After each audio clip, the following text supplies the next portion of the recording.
Bonjour à vous, bienvenue dans la boutique Jeux des cartes Bordeaux, salut Alex. Salut, salut. Bon, je suis très content d'être de retour dans la boutique parce que je suis parti il y a un bon moment, ça fait longtemps qu'on ne s'est pas vu. C'est vrai. Ça m'a fait plaisir de te revoir, bien sûr. Oui, bien sûr, que moi, non, parce que les autres... Et donc oui, Cannes, j'en parlerai à la fin avec le tirage au sort du Festival du Jeu de Cannes. Vous savez qu'on avait lancé un tirage au sort sur les pronostics. Vous avez été nombreux à participer, mais vous n'êtes pas nombreux à être tirés au sort parce que le résultat était assez surprenant, on en reparlera. Donc Cannes, évidemment, j'ai eu plein de choses, ça on en parlera, mais pour l'instant c'est la vidéo du vendredi, c'est une nouveauté. Alors il y a déjà des petites nouveautés qui étaient à Cannes, et il y en a d'autres qui arriveront plus tard, et on commence tout de suite. Voilà, si vous le voulez bien, toujours. Parti. On va essayer d'être rapide, dynamique, précis, concis, c'est parti. Welcome to New Las Vegas. Donc ça, je l'avais déjà présenté. Donc il y a des petites vidéos, si vous regardez aussi sur la page Facebook, des petites vidéos que j'ai filmées à Cannes. Donc Welcome to New Las Vegas, clairement c'est du Welcome to Your Perfect Home pour ceux qui connaissent, mais en version expert. Voilà, il y a beaucoup plus de choses à maîtriser. Du coup, il y a beaucoup plus de stratégie, il y a beaucoup plus de richesse dans le jeu, mais c'est pas pour n'importe qui. C'est si vous voulez rajouter 2-3 crans à votre Welcome to Your Perfect Home. Voilà, ça vient d'arriver à la boutique. En dessous, il y a Magnum Opus qui était présenté aussi chez Brajlon Edition, distribué par Gigamic. Magnum Opus, c'est un jeu. Alors là, on a le matériel. Alors déjà, il y a un très beau jeton en métal. Oui.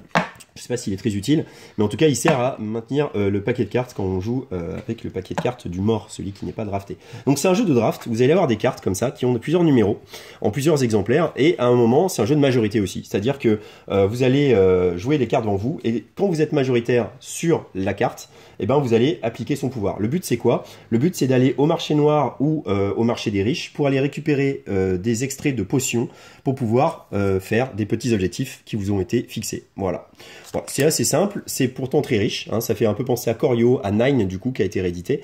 Voilà, c'est illustré par Cyril Demegde, Arnaud Demegde, pardon, pour ceux qui se rappellent, c'est le frère de Cyril Demegde, celui qui avait illustré le premier Istari, qui était Kaelus.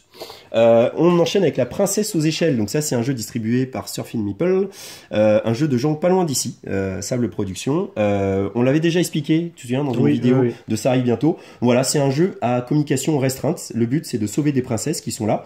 À chaque tour de jeu, un prince regardera à quel étage est la princesse, mais il ne pourra pas le communiquer. Et chacun a un petit lot de cartes comme ça, qui sont des échelles de différentes tailles, et donc de différents chiffres. Le prince va jouer une carte référence, par exemple un 5, et va indiquer à l'autre joueur s'il doit jouer plus ou moins que le 5. Cela dit, la manière dont on va dire plus ou moins va donner une indication si c'est beaucoup plus ou un peu plus. C'est-à-dire sur un 5, si je dis plus, c'est un 6. Mais si je dis plus, alors c'est peut-être un 8 ou un 9. Et en fonction de ce qui va être joué, le but c'est d'atteindre pile poil 17. Le truc c'est qu'on peut jouer chacun une seule carte, et qu'au fur et à mesure des princesses qu'on va devoir délivrer, on aura des cartes qu'on n'aura plus. Donc ça devient à la fin un jeu assez mathématique, de se rappeler qui a quoi encore en main, et est-ce que c'est possible de sauver la princesse ou pas. À ça, vous rajoutez une petite histoire qui va changer un peu à chaque fois la manière de sauver la princesse, liée à des cadeaux, liée au fait qu'on peut voir ou pas les cartes. Voilà, vous avez un petit jeu dans la veine des The Mind, The Game, avec un petit thème bien porté, la princesse aux échelles, nous on avait beaucoup aimé. Ensuite, je suis un peu perdu, je vais par là. Poison, je crois. C'est Poison, voilà, c'est ça. Donc, Poison, ça vient d'arriver aussi chez Ankama Edition, ceux qui avaient fait Draftosaurus. Donc là, on est sur un pur jeu de bluff. Voilà. Dites-vous que c'est moi, ça m'a fait penser un peu à Skull. C'est un jeu où vous allez en fait devoir donner des cartes à chaque autre joueur. Ce sont des breuvages que vous mettez dans le verre. Et en fait, à la fin, une fois que chacun a reçu ses cartes de breuvage de chaque joueur, chacun va devoir indiquer s'il boit ou pas son verre. Voilà. S'il boit pas son verre, s'il décide de ne pas le boire, il marque simplement 2 points. S'il boit son verre, il va pouvoir marquer beaucoup plus de points en fonction de la carte qu'il aura tirée au début de la manche. Le problème, c'est que si son verre a été empoisonné, alors il ne marquera pas du tout ces points-là. Donc c'est vraiment un jeu de bluff, de déduction, essayer de savoir qui a empoisonné qui a joué quoi en fonction des cartes qu'il avait et des points qui étaient censés être marqués. Voilà, Poison vient d'arriver. On a Eminent Domain aussi qui est arrivé, qui est une espèce de, on va dire, de Race for the Galaxy. C'est un 4X avec des cartes. Un jeu pareil, un peu comme dans Puerto Rico, où il y a plusieurs actions. Et quand vous choisissez une action, tout le monde peut faire cette action-là. Donc là, on va coloniser des planètes, on va construire, on va jouer des cartes qui amènent des explorateurs, etc. C'est un gros jeu qui est sorti il y a très longtemps aux États-Unis, qui est édité pour la première fois en France, mais qui était très attendu, Eminent Domain. Ensuite, il y a Papillon. Papillon, c'est un jeu aussi, j'ai fait une petite vidéo sur Cannes. Donc c'est un très beau jeu, mais après c'est un jeu de majorité et de connexion de tuiles, puisqu'en fait on va récupérer ces tuiles-là qui nous permettent de créer un parterre de fleurs. Dès qu'on a fini un parterre de fleurs, on peut prendre un papillon de sa couleur et le mettre sur une des fleurs correspondant au parterre de fleurs qu'on a fini. Ou alors il y a des petits papillons aussi qui sont dessinés ici, qui vont nous permettre d'enfermer des papillons pour être majoritaire sur ces papillons et marquer des points. Voilà. Le système qui est sympa, c'est qu'on choisit ces parterres de fleurs en ligne ou en colonne, et il y a un petit côté stop ou encore, est-ce qu'on veut prendre ce parterre caractères-là ou attendre qu'il y en ait plus. Voilà. Après, c'est en 3D, c'est très joli, c'est des petites pinces à linge, papillons. Le jeu fait vraiment son effet quand il est développé sur une table. Voilà. Ensuite, Tabelibadap par là. Alors, juste pour reparler de Nidavellir, parce que à Cannes, c'est clairement le jeu qui a énormément buzzé. Il était en rupture sur le salon. C'est un jeu qui a été énormément joué avec un très très bon bouche à oreille. Genre, va jouer à Nidavellir, c'est super bien. Et c'est vrai que c'est super bien, on vous en avait parlé. C'est du coin building, c'est-à-dire qu'on va améliorer ses pièces pour pouvoir récupérer des nains. Il y a plein de stratégies. Ça fonctionne très bien à 2, à 3, à 4, à 5. Donc nous, on l'a remis en avant évidemment parce qu'on a bien senti, enfin j'ai bien senti que le jeu était un peu passé sous les radars de tout le monde, mais que ce Cannes lui a redonné un bel éclairage et ça le mérite. Nidavellir de Serge Lager et Jean-Marie Minguez au pinceau. Rallyman GT, donc ça c'est la réédition d'un vieux jeu qui s'appelait Rallyman de Jean-Christophe Bouvier. Là c'est Rallyman GT, c'est une version améliorée qui va même nous permettre de jouer une course. Clairement, si vous aimez Flamme Rouge, mais que vous voulez jouer avec des bolides, c'est clairement le même style de jeu. C'est-à-dire que les règles sont extrêmement simples, c'est un jeu 2D, de prise de risque, de calcul de trajectoire. On a des vraies sensations de pilotage avec très peu de règles, comme dans Flamme Rouge où on a des vraies sensations de conduite de son vélo avec très peu de règles. C'est vraiment très très bien fait si vous aimez bien sûr les jeux de pilotage et de conduite sportive. Rallyman GT est fait pour vous. Tac. Du narratif escape avec Mystery House. Alors là, on vit vraiment une escape. C'est-à-dire que moi, j'ai fait une partie de découverte et on est vraiment à regarder les choses, à regarder les détails, à tourner dans tous les sens. Alors on a sa petite lampe aussi, puis on peut regarder en arrière-plan ce qu'il y a et on va se parler. On va se dire tiens, moi j'ai vu ça et toi t'as vu quoi? Oui, j'ai vu ça. Et il y a une application. On va taper la carte. Là, si en T1, je pense avoir vu un détail. La carte T1 va me dire quelle carte je peux attraper derrière et qui va me faire des petites choses qui vont me permettre d'avancer. Au fur et à mesure, on va enlever des cartes. Vous voyez, après avoir enlevé G1, on voit une carte en S2. Voilà, si tu filmes, tac. Ouais. Voilà, et on a des tas de détails qui apparaissent au fur et à mesure. Donc nous, on avait fait un scénario où il y avait voilà, plein de petites choses cachées, etc. Donc il y a vraiment ce côté escape parce qu'on observe les choses comme dans une escape et on peut les manipuler plus ou moins. Et après, il y a comme dans Unlock le côté application qui va rajouter beaucoup de profondeur de jeu, beaucoup de rebondissements. Voilà, Mystery House. On vous en avait parlé, on n'a pas fait de vidéo, mais Agricola Big Box est arrivé, bien entendu, il était hyper attendu, je crois que c'est plus de 5 ans qu'il était plus en vente ce jeu. C'était Agricola Terre d'élevage, en fait, c'est la version 2 joueurs. Là, c'est les fermés de la lande, pourquoi? Parce qu'il y a tout le matériel upgradé, on va dire, de Agricola, et également des extensions qui n'existaient pas avant et qui étaient vendues à part et qui sont inclus dans la boîte. Donc Agricola, c'est un jeu de gestion de sa ferme, et dans Agricola, à 2 joueurs, on a enlevé tout le côté, le champ, les sémages, la culture. Là, c'est vraiment que des animaux, faire des prés et nourrir ces animaux, les faire se reproduire pour marquer le plus possible de points. Voilà, sachant qu'on peut agrandir son champ, sachant qu'il y a plein de petites tuiles supplémentaires, de petites choses qu'on va pouvoir mettre ici. Enfin voilà, c'est très très malin. C'est un petit jeu de pose ouvrier à 2 qui fonctionne super bien, qui est très tendu, qui est très nerveux, qui est très réussi et ça fait un bien fou de le voir revenir en boutique. Voilà. On continue par là-bas, on est pas mal là sur ce rythme-là. Oui. Tac, tac, tac, là ça non. Ah, Undo, on parlait de jeu narratif, bon voilà, Undo vous aimez beaucoup, hein, c'est un jeu où on va devoir remonter dans le passé pour aller essayer d'empêcher un événement dramatique qui va avoir lieu dans le futur. Et donc on va lire des cartes, on va se dire à quel moment il faut qu'on y aille, et on va devoir faire des choix, récupérer des cartes qui vont nous donner une note en fait en fonction de l'attitude qu'on a choisie. Là c'est la nouvelle boîte, La Fièvre du Trésor, qui vient de sortir de Undo. Je crois qu'ensuite on avait fait le tour. C'est oui, Fabulia maintenant. Ouais, c'est ça, c'est Fabulia. Ça aussi, c'est vraiment un petit coup de cœur pour les enfants. À Cannes, il y avait plein de jeux pour les enfants. On voit que vraiment, il y a une recrudescence du jeu pour enfants. Fabulia, c'est un livre-jeu avec un petit côté Dixit très sympa qu'on pouvait jouer en coopératif ou en compétitif. Donc en gros, le principe c'est quoi? C'est qu'on va lire une histoire aux enfants, qu'on va insister sur ici le mot qui est en gras, donc capitaine déterminé, et que chaque enfant va avoir un petit set de cartes avec des animaux. Alors il y en a plein, il y en a 80 différents, et chacun va devoir déterminer parmi son set de cartes qui représente le mieux le capitaine déterminé. Alors si on joue en compétitif, chacun va le mettre face cachée, puis va le révéler une fois que ce sera mélangé, et on va devoir voter comme à Dixit sur l'animal qui incarnerait le mieux le capitaine déterminé, sachant qu'on n'a pas le droit de voter pour sa propre carte. Si on a voté pour vous, vous marquez un point, et si votre animal a été choisi, bah vous marquez un point supplémentaire. Et donc après là on voit qu'on a choisi lui, le gorille, comme capitaine déterminé. C'est vrai qu'un gorille c'est bien un capitaine déterminé, et qu'après bah, on tourne la page et qu'on voit que le capitaine déterminé c'est bien le gorille. Et on va devoir choisir maintenant qui est le pêcheur de perles au regard perçant, et ainsi de suite. On va avancer dans l'histoire en leur racontant l'histoire, et les personnages, c'est eux qui vont les choisir. C'est très très sympa, ça fonctionne très très bien, et le côté coopératif compétitif fait qu'on peut y jouer avec des enfants à partir de 4-5 ans, quoi. Voilà. Dans la même veine, pour les tout petits, on a Tout Team, qui a été créé par une pédiatre, et c'est un jeu en fait de conceptualisation pour l'enfant, pour qu'il arrive à conceptualiser les choses et les objets. En gros, ça fonctionne comment? On va commencer par une première carte. et vous avez des cartes chacun devant vous. Le but, c'est de se débarrasser de toutes ces cartes. Quand vient mon tour, je vais devoir répondre à ce qui est ici. C'est-à-dire que là, on est dans quelque chose de piquant. Donc moi, je vais expliquer, c'est ça qui est bien, l'enfant va devoir verbaliser. Un sapin, ça peut être piquant, parce que je me suis déjà piqué avec les épines d'un sapin. Donc je vais le mettre et je vais le retourner. Et là, maintenant, c'est à toi, Alex, quelque chose de salé. Ah bah les frites. Ah bah les frites, parce que les frites, on peut les saler, on n'est pas obligé, bien sûr. C'est mais on peut les saler, et tu vas le retourner. Et là, quelque chose de vert. Et ça va être à lui. Bah, il va dire, bah moi, les petits pois. Les petits pois, ils sont verts. Voilà. Et là, quelque chose de chaud. Bah la bougie. La bougie, c'est chaud. Et là, quelque chose de froid. Et ainsi de suite. Voilà, vous êtes amené à voir tous les concepts de chaud, de froid, ça sent mauvais, ça sent bon, ça fait du bruit. C'est très malin. Et surtout, ce qu'on peut signaler, c'est que les cartes ont été renforcées. On ne s'en rend pas compte comme ça. Mais les cartes sont très très épaisses. Donc pour jouer avec des enfants, c'est idéal.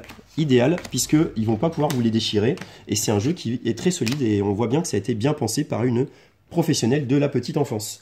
Voilà, on a fait le tour. Bah, disons qu'on a été rapide parce qu'on a le tirage au sort aussi. Donc faut qu'on aille vite. On a derrière le comptoir, on a du Pokémon qui est arrivé. En veux-tu, en voilà. On a des boîtes, on a l'extension Kitchen Rush avec le retour du jeu Kitchen Rush. Donc Kitchen Rush, c'est Cauchemar en cuisine, hein, c'est un coopératif où vous allez gérer en temps réel une cuisine, pouvoir livrer des plats. Alors c'est un peu cosmopolite, mais avec un plateau, avec des sabliers, où vos sabliers sont en fait vos serveurs en fait. Vous allez amener, alors faire la plonge, récupérer de la nourriture, acheter de la nourriture, servir la nourriture, faire chauffer la nourriture, parce qu'il y a un système de cuisson aussi qui ne donne pas droit à l'erreur. Et ça, c'est l'extension Kitchen Rush qui s'appelle Piece of Cake, c'est pour les desserts en fait. Voilà, vous allez devoir servir des desserts un peu particuliers. Ensuite, on a, ça c'est un petit délire qu'on a fait, c'est du Magic. Alors c'est vraiment pour les fans de Magic parce que c'est en anglais, mais il y en a qui n'ont pas peur. C'est Unsunshine, c'est des cartes super bourrines pour pouvoir jouer avec, bah voilà, pas de limite. Donc des cartes qui ont été en fait interdites en tournoi parce qu'elles étaient trop fortes. Bah là, vous pouvez les retrouver dans cette boîte là. On a également, bah tiens, encore du Pokémon parce qu'il y a aussi, comme d'habitude, la longue boîte de la nouvelle version. Voilà. Et pour finir, on a du jeu de rôle avec le nouveau anneau unique, les serments de Reader Mark. Voilà. Donc l'anneau unique, c'est un jeu de rôle dans l'univers du Seigneur des Anneaux, bien évidemment. Maintenant, attendez. Faut parler de Cannes, c'est ça un petit peu. C'est ça. Sauf que mon petit papier, je l'ai perdu. Mince. Ah. Ça, c'est les joies du direct. Tout à fait. Qu'est-ce que j'en ai fait de mon petit papier ? Le fameux papier. Tu as vu le... il est là. Oui, alors voilà, le petit papier. Juste très vite, le petit Cannes, parce que vous avez les vidéos, puis vous avez lu plein de choses sur Internet. Mais pour vous dire que ce qu'on a noté, c'est une recrudescence des jeux pour les enfants, on l'a vu.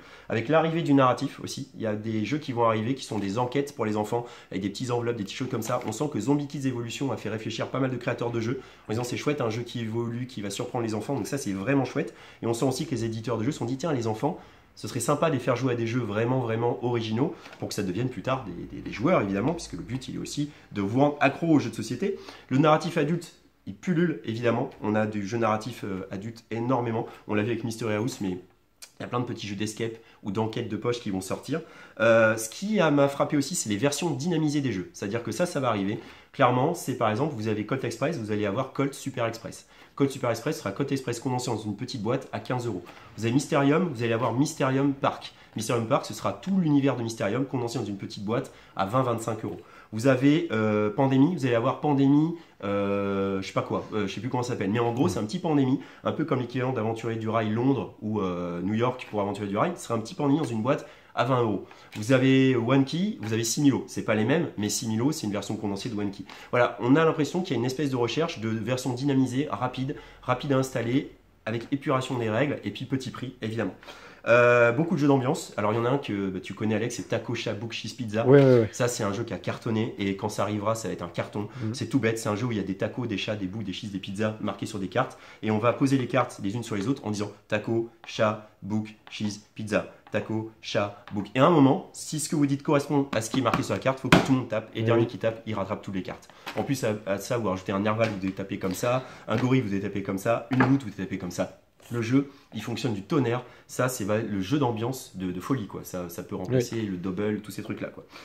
En jeu à deux, il y a Watergate, qui est super sympa. Moi, j'ai beaucoup aimé. Un jeu asymétrique à deux, mais qui rajoute un petit côté narratif parce que c'est l'histoire de Nixon et des journalistes. Donc c'est un jeu à deux asymétrique, ça il n'y en a pas tant que ça. Et en plus de ça, il y a ce côté très historique qui fait qu'on rentre vraiment dans la partie. Et le jeu est vraiment très intéressant. Ça sortira un peu plus tard. En coup de cœur, il y a 6 000 €, il y a Masterworld, on en a parlé aussi, je ne sais pas si on en avait parlé. Oui. C'est un mastermind avec des mots en coopératif, ça va être chez le Scorpion Masqué qui avait déjà sorti, c'était cool. Des cryptos, il sort des super jeux d'ambiance.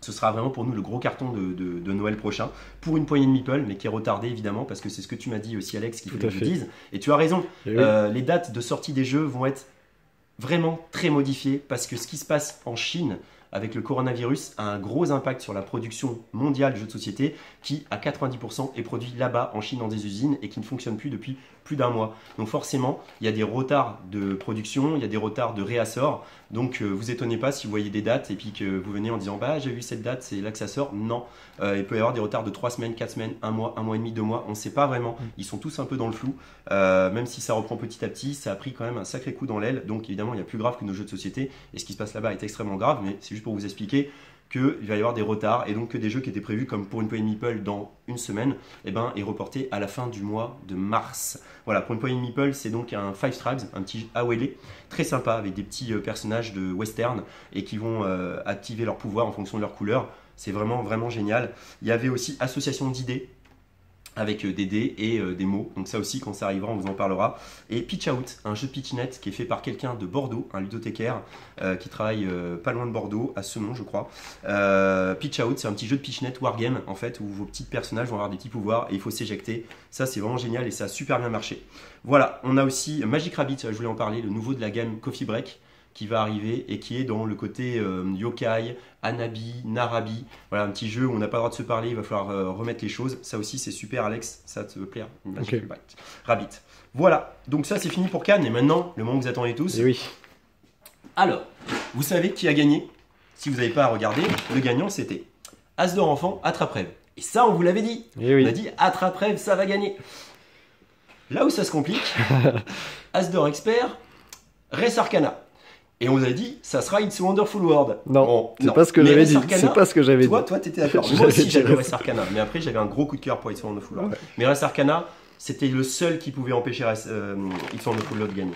Et après, pour le jeu famille, on avait dit, mais Fiesta de los Muertos. Ou Draftosaurus. Ou Draftosaurus. Ah, et oui. Puis là, le jury a pris tout le monde de court et a dit, non, ce sera Oriflamme. Encore mieux. Oriflamme, on avait adoré, Alex. Ouais, et on l'a vendu tous Noël parce qu'on n'avait pas Love Letter et que pour nous c'était un super ersatz de Love Letter. Un petit jeu de bluff très malin, avec plein de tactiques. Même, j'ai envie de dire, plus malin que Love Letter. Ouais, avec moi je trouve. Plus de stratégie, plus de profondeur, qui mérite certainement d'être nommé, qui mérite pour le jury en tout cas de gagner l'As d'or tout public, mais alors qui vous a mis totalement dedans pour les pronostics. Vous étiez plus d'une cinquantaine à jouer. Et en fait, on vous a demandé que 2 pronostics sur 3. Et on pensait que ça allait être facile, entre guillemets, parce qu'on pensait que Fiesta de los Muertos, vu que tout le monde l'avait mis, vous allez facilement avoir 2 sur 3. Et ben non, en fait, avec ce pronostic-là du jury, vous êtes que 5 à pouvoir être tiré au sort. Et alors, une spéciale dédicace à Jérôme Pochol. Voilà, Jérôme, soit tu connais un des membres du jury, parce que tu es le seul à avoir trouvé les 3 qui ont gagné l'As d'or. Voilà, alors bravo, en plus, ami, c'est un vote du cœur, donc ton cœur est en parfaite adéquation avec le jury de l'As d'or.